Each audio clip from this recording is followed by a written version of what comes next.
Мына образ сайладым шундай моторда. Минем бардовочта бар иде. Эльвира Хайруллина авыз ачуга берничә сәгать алдан килгән, чөнки бу ифтар башкаларыннан аерыла. Биредә мөселман хатын-кызлары өчен төрле киемнәр, бизәнү әйберләре тәкъдим итәләр. Ифтар башланганчы һәр гүзәл зат аларны карап калырга тели.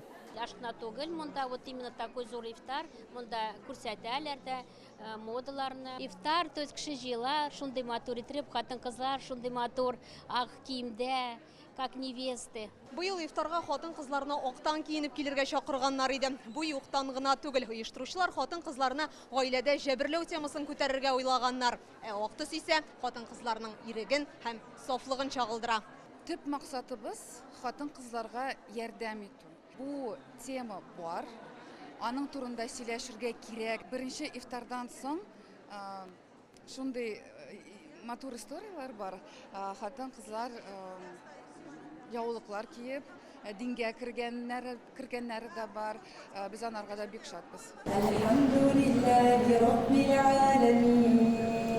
Бу чара дин юлына басарга теләгән кызларга ярдәм итүне күздә тота. Ничек киенергә һәм үзеңә туры килердәй образ сайларга кирәклеген мөселман модасы үрнәгендә аңлаттылар. Биредә классик стильгә дә, рәсми образларга да, спорт костюмнарына да урын бар. Республикада тегелгән киемнәрдән тыш, Карачай-Черкес Республикасы, Түбән Новгород һәм Нальчик шәһәрләре мөселманнары брендлары тәкъдим ителде.